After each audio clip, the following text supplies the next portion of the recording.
an honor to be with you today. Thank you very much for showing up. I have a favorite poem that I often find myself going back to throughout the years of my life, and it is a Kipling poem entitled, If you can keep your head when all about you are losing theirs and blaming it on you, if you can trust yourself when all men doubt you, but make allowance for their doubting too, if you can dream, not make dreams your master, think, and not make thought your aim, or meet with triumph and disaster and treat these two impostors just the same. The poem goes on. And I've often wondered, where was Reagan? What was he trying to get at? He made his point. But where I find myself in my life right now, I feel what he was really bringing forth was the unspoken virtue of humility. Now, that doesn't fit well in our present day time of selfies and relentless status updates. It's as if, in our current culture, it doesn't work. But if you stop and think about it, if it weren't for so many others and so much, you would not be where you are right now. Now, I have spent over 40 years working with people and increasingly finding myself wanting to help others help themselves. But through it all, with the continued success, I've come to believe I'm the reason for it. And I've gone through the process of finding those who stood in my way, gave me a hard time, trying to prevent it from happening, and then look and say, well, yes, I did have help, and to a certain extent appreciate it, and then to another extent to find egoically I was minimizing it and bringing myself forward as the reason for it. You see, without humility, our overblown sense of entitlement disconnects us to where we can't really appreciate how it is that we are where we are in our lives right now. So I've had a chance to go back and, in this brief period of time, start reflecting and seeing all of the support that I have received, either directly or indirectly, positively or negatively. All of the different things that I have learned to do, that I have learned not to do, all of the different accomplishments that I have made are because of the many whose shoulders I stand upon. Now, like I said, I realize that humility isn't exactly a favorite right now, but it is becoming more and more so with me. I read a story about two monks who took a journey along the 900 miles of California coastline, and every 3 steps they would stop and bow.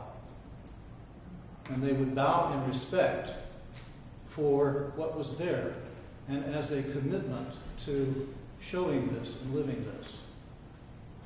And from it, it has developed in me a sense of appreciation that I find increasingly valuable. We've learned to be present, and we've learned to, in being present, to come to a place of accepting. And that has begun to morph into whatever you bring to this moment. I bow to the goodness in you. May you be blessed, whatever you bring to this moment. And I confess to you that it's a challenge to me at times. But it is something that I'm finding that as I reduce the I, that it is opening up and allowing more things to come forward in me that never had a chance before because I never would give them a chance. Now, while I studied the Bible, I didn't think too much of the Bible, still don't, but there are some good things in it. Blessed are the meek, for they shall inherit the earth. I used to wonder, what can that possibly mean? And then it went on to say, whoever exalts themselves shall be humbled, and whoever is humbled shall be exalted. And I'm starting to get it. It's starting to make sense to me. Because you see, what I'm bringing forward here is the realization of the power of many. It is something that all of us have good in us. And all of us, each of us, is good at something. Our ego-oriented, exclusive specialness begins to dissolve when you begin to open yourself up to recognizing, I'm connected. I'm connected to everything and everyone. That doesn't just mean for me to look at it like a mural, but rather to actually feel it energetically. That everyone has a goodness about them. And if I begin to bow myself to the place of honoring that goodness begins to reveal itself to me. It begins to shine brightly and enhance my appreciation. And in this we see that with many, the many are attracted to a variety of things. Do you know that happiness loves company? It is attracted to happy. Just like divorce, obesity, cancer. It's a fact. Whatever you in yourself choose to generate, you're going to attract yourself to others and others to you. So it's again a matter of choice.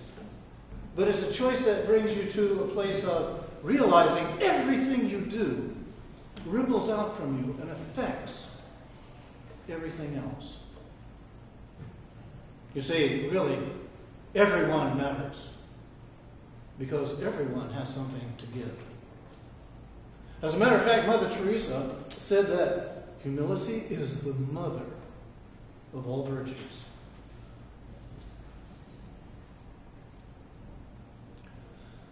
I also had the opportunity to look for and find many different people who have exemplified humility, including, of course, Gandhi.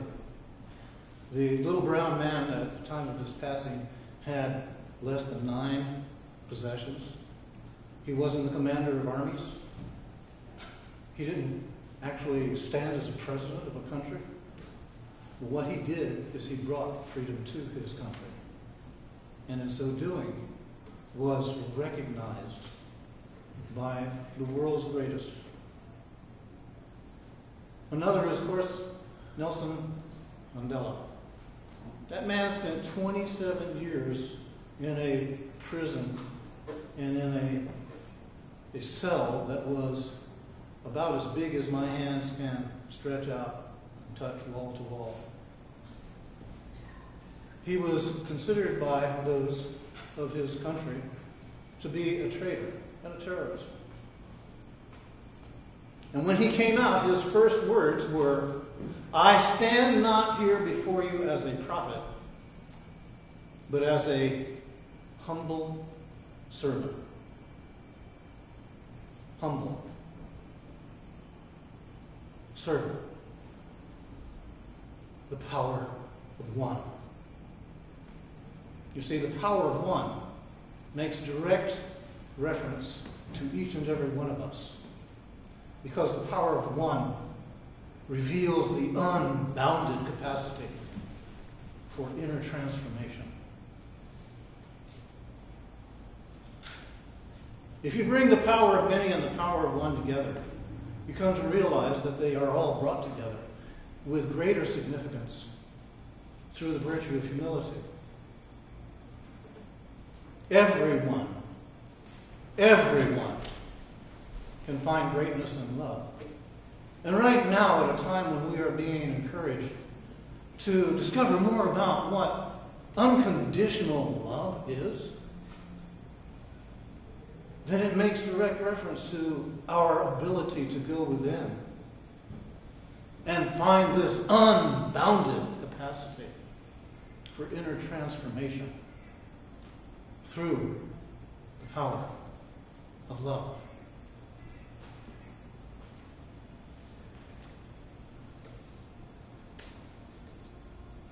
When we succeed in radically downsizing the I, we find true expansion. If and when we do shrink our preoccupation with self, far greater energies course through us. And I think all of us know how it is to feel like a hot dog and to get lost in that. But even with a hot dog, it's not nearly as good without a bun and relish and mustard and onions. And then we forget about how it all came about. The animal that lived made its life available. The grains that grew, that were grown, that were harvested, that were made available. The ones who cooked it all, prepared it all. The ones who then brought it in to the grocery store or to the place wherever you get it. All of these, we stand upon their shoulders. Because all of these make it possible for us to live the lives that we live right now. But your life with the life of many, the power of many and the power of one, comes together when you begin to actually explore your unbounded capacity for inner transformation through the power of love.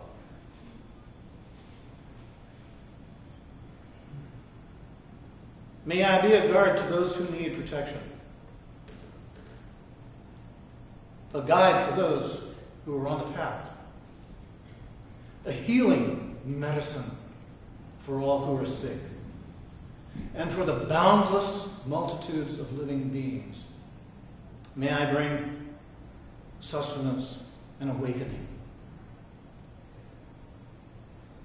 And with humility, I am learning to bow to life,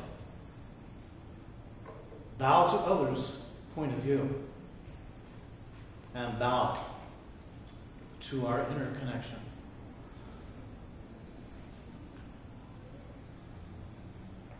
Thank you. It is an honor to be with you. May you be blessed.